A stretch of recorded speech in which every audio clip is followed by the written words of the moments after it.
अगर आपको भी हलवाई जैसे दानेदार, मलाईदार और मुँह में घुल जाने वाली मिल्क केक पसंद है, तो आज की ये वीडियो बिल्कुल भी मिस मत करिएगा। आज हम बनाएँगे हलवाई स्टाइल मिल्क केक। बहुत ही परफेक्ट तरीके से और बहुत ही आसानी से स्टेप टू स्टेप सारी चीज़ें मैं समझाऊँगी, ताकि आप भी फर्स्ट ट्राई में ही बढ़िया से बढ़िया मिल्क केक तैयार कर सको। रिटन रेसिपी नीचे डिस्क्रिप्शन बॉक्स में लिखी है, वीडियो पूरी ध्यान से देखिएगा। थोड़ी लंबी है, लेकिन यकीन मानिए बहुत ही यूज़फुल है। दानेदार टेक्सचर मुंह में घुल जाएगा, इतना बढ़िया टेक्सचर आया है कि पूछो मत। बहुत ही मज़ेदार रेसिपी है। तो चलिए आज की मज़ेदार रेसिपी को शुरू करते हैं। तो सबसे पहले यहाँ कोई बड़ा सा बर्तन ले लीजिए, उसमें थोड़ा सा पानी डालेंगे। उसके बाद इसमें दूध डाल देंगे, ताकि हमारा दूध नीचे से बिल्कुल भी जले नहीं। और यहाँ मैंने फुल फैट मिल्क लिया है, 2 लीटर दूध है। इसे हम पहले गरम करेंगे। ये कच्चा दूध है तो अच्छे से वैसे ही गरम कर देंगे। आँच एकदम अभी तेज़ रखेंगे। जैसे ही इसमें एक उबाल आ जाए, गैस की फ्लेम लो कर देंगे। तो ये देखिए धीरे-धीरे इसमें उबाल आना शुरू हो गया है, इसीलिए अभी इसमें कोई स्पून या स्पैचुला यूज़ नहीं करेंगे। जैसे ही उबाल आ जाए, इसके बाद हम इसमें स्पून ऐड कर देंगे। तो यहाँ दूध गर्म हो चुका है, तो मैंने गैस की फ्लेम एकदम लो कर दी है। अब ये 2 लीटर वाले दूध को हम करीबन 1/3 तक आए, यानी इसकी क्वांटिटी 1/3 हो जाए, तब तक इसे रिड्यूस करेंगे। तो इसके लिए लगातार चलाते रहेंगे, आँच लो रखेंगे या फिर आप हाई टू मीडियम करते जाइए और इसे रिड्यूस करते जाइए। बस ध्यान देना है कि दूध नीचे लगे नहीं, इसीलिए मैंने कहा कि बर्तन कोई अच्छा बड़ा लीजिए, भारी तले वाला, यानी दूध नीचे लगे नहीं। तो यहाँ मैंने आज एकदम लो कर दी है और लगातार बस मैं चलाती जा रही हूँ। मैंने पूरे प्रोसेस में यही किया है। बीच में अगर आपको लगे तो हाई टू मीडियम करते जाएंगे और इसे रिड्यूस कर देंगे, क्योंकि ये वाला प्रोसेस काफ़ी लंबा है। तो थोड़ी सी पेशेंस रखेंगे और रिड्यूस करेंगे। और यही दौरान हमें कोई भी इंग्रेडिएंट इसमें नहीं डालनी है। जब तक हमारा दूध अच्छे से रिड्यूस ना हो जाए, तब तक हमें इसमें कुछ भी नहीं डालना है। बस पहले दूध को अच्छे से रिड्यूस करेंगे, इसके बाद ही हम इसमें चीज़ें डालेंगे। तो अब दूध को फाड़ेंगे, तो इसके लिए मैं यूज़ कर रही हूँ सिट्रिक एसिड, यानी नींबू का सत या नींबू के फूल भी कहा जाता है। लेकिन इसमें आप नींबू, विनेगर या फिर फिटकरी वो डाल सकते हैं। तो सारी चीज़ों की मात्रा मैंने नीचे डिस्क्रिप्शन बॉक्स में जैसे पूरी रेसिपी एक्सप्लेन की है, वहाँ लिख दी है। मैं सजेस्ट करूँगी कि अगर घर में सिट्रिक एसिड है तो वो डालिए, फिटकरी है तो वो डालिए, विनेगर और नींबू स्किप करिए, क्योंकि नींबू और विनेगर थोड़ा-सा खट्टा होता है और वो हम पनीर को बनाते समय डालते हैं। लेकिन पनीर में जैसे ही छेना आता है, तो छेने में हम पानी डाल के इसका खट्टापन निकाल देते हैं, तो ये तो स्वीट बन रही है मिठाई, तो इसे हम अ, मतलब इसका खट्टापन रह जाएगा मिठाई में, इसका बाद में कुछ नहीं हो सकता, इसीलिए नींबू बिल्कुल नहीं डालेंगे। और मान लीजिए आप नींबू या विनेगर डालें, तो पानी के साथ मिला कर डालिए। नींबू के रेशे या नींबू का बीज इसमें बिल्कुल नहीं आना चाहिए और थोड़ा-थोड़ा डालेंगे, इसमें ज़्यादा मात्रा में नहीं डालेंगे। और सबसे इम्पोर्टेंट चीज़ कि हमें इसे अब पनीर नहीं बनाना है। जैसे हम पनीर बनाते समय चीज़ें डाल देते हैं और दूध को फाड़ते हैं, वैसी कंसिस्टेंसी में हमें इसे फाड़ना बिल्कुल नहीं है। और लगातार चलाते हुए, जैसे मैं आपको एक्सप्लेन कर रही हूँ, अब दूध की क्वांटिटी देखिए काफ़ी नीचे आ गई है, यानी काफ़ी रिड्यूस हो गई है। तो ये देखिए, लगातार चलाती रही हूँ, है ना? काफ़ी रिड्यूस हो चुका है और थोड़ा-सा हम इसे चलाएँगे और अभी इसे एकदम लो कर देंगे। और आगे की चीज़ें मैं दिखाती हूँ कि चीज़ें मेज़र करके लेनी है। अगर आपको परफ़ेक्ट हलवाई स्टाइल मिल्क केक चाहिए, तो मैंने एक मेज़रिंग स्केल ले ली है और मेज़र करके 300 ग्राम जितनी मैंने चीनी ली है यहाँ, और 25 ग्राम्स मैंने घी लिया है। दोनों को मेज़र करके लिया है ताकि इसका एकदम परफ़ेक्ट टेस्ट आए, थोड़ा-सा भी ऊपर-नीचे नहीं। और यहाँ मैंने एक घोल बनाया है, 2.5 टीस्पून मैंने पानी डाली थी। ये जो चम्मच हाथ में है उतना पानी डाला था, 2.5 टीस्पून। और ये देखिए सिट्रिक एसिड यानी नींबू के फूल, ये चीनी के दाने जैसा दिखता है सेम, वही साबुत चीनी जैसा, वो मैंने 1/4 टीस्पून जितना इसमें डाल दिया है और इसे पिघला लिया। यानी ये इसका घोल बन गया, ये पूरी तरह से डिज़ोल्व हो चुका है सिट्रिक एसिड। तो ये इतना घोल हमें पूरा डालना है और हमें दूध को फाड़ना है। तो मैं सिट्रिक एसिड यूज़ कर रही हूँ, आप फिटकरी भी डाल सकते हैं बहुत ही कम क्वांटिटी में। तो ये तीनों चीज़ों मैंने रेडी करके रखी है, क्योंकि बाद में जब दूध एकदम रिड्यूस हो जाएगा तभी चीज़ें फटाफट से खाली हमें डालनी है। तो टेस्ट के लिए मैंने यहाँ इलायची का पाउडर डाला है, आप चाहे तो डाल सकते हैं, आप चाहे तो स्किप कर सकते हैं। फिर से हम दूध की ओर चलते हैं, देखते हैं। थोड़ा सा और कम हुआ है, लेकिन अभी थोड़ा सा और पकाएंगे।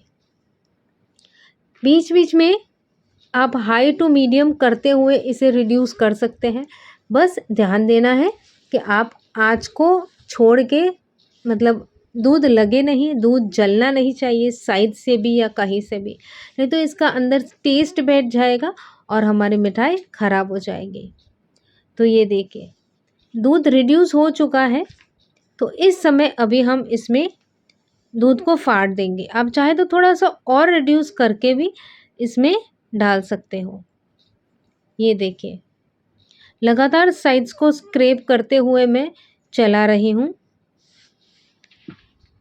अभी इसी समय जितना थोड़ा सा रिड्यूस हुआ है उसी समय मैं दूध को फाड़ दूंगी।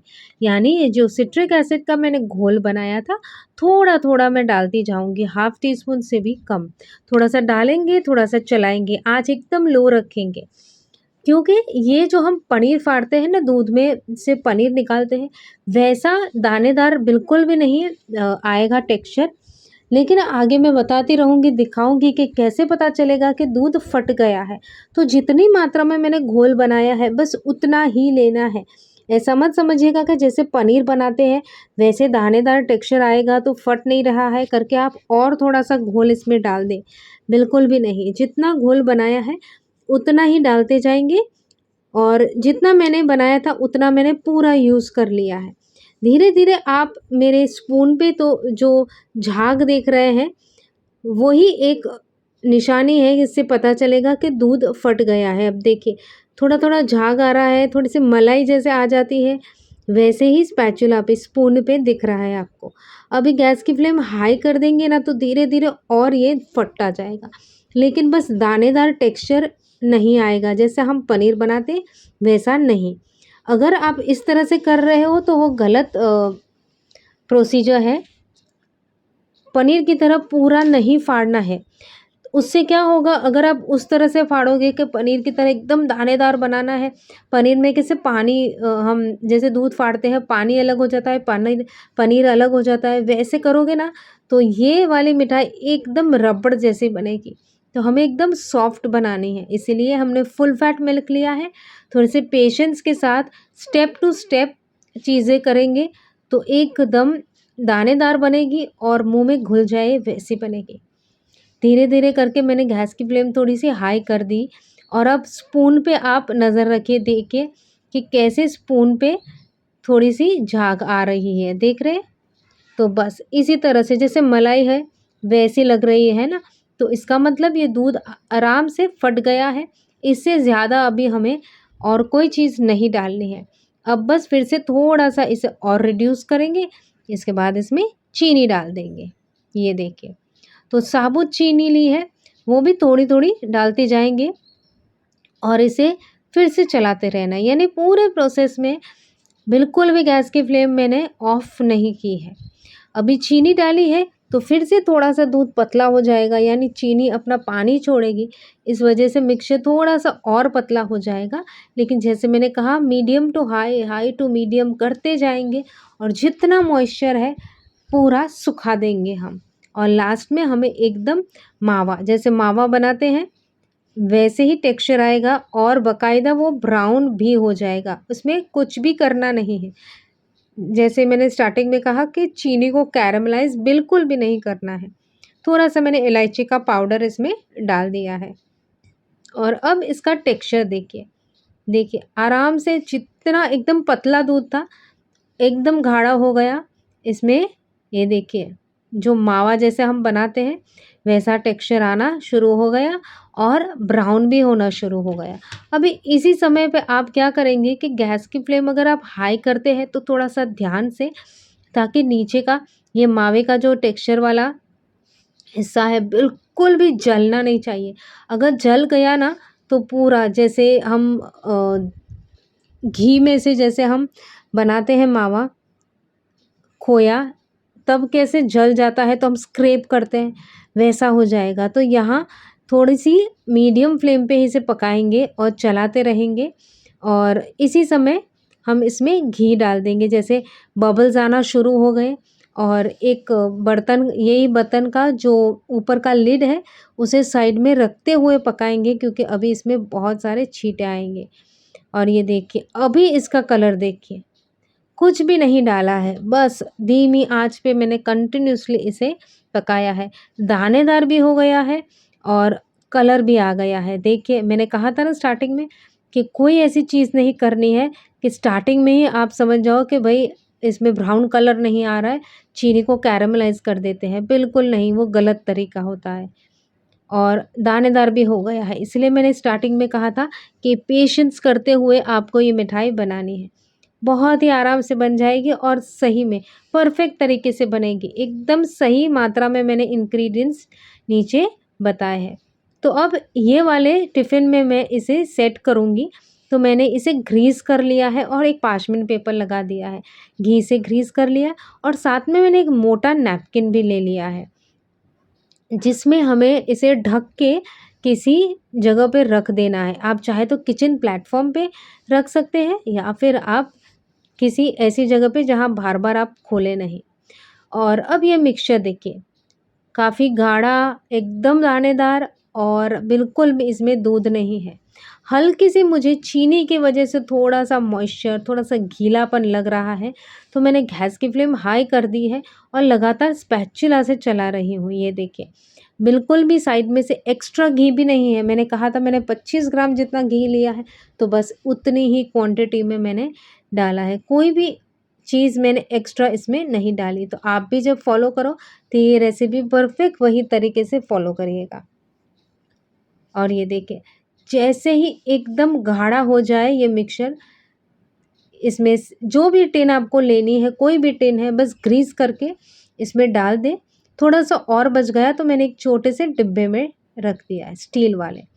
और अब ये मोटा नैपकिन ले लिया है और इसमें इस तरह से बंद करके ढक के अच्छे से गरम जगह पे रख देंगे। मेरी गरम जगह यानी मेरा ओवन होता है जो बंद होता है, जिसे आप ऑन नहीं करना है, बस वही एक जगह है जो बार-बार कोई भी वहाँ हाथ नहीं लगाता है। तो इसे आप चाहे तो 4 घंटे, आप चाहे तो 8 घंटे या फिर आप चाहे तो ओवरनाइट इसे रख सकते हैं। इससे मैं आगे टेक्सचर बताऊँगी कि ये रखने से एकदम हलवाई स्टाइल मिल्क केक का अंदर का जो ब्राउन वाला हिस्सा होता है, वो इसी से आएगा, यानी ढक के आप रखोगे उसी से आएगा।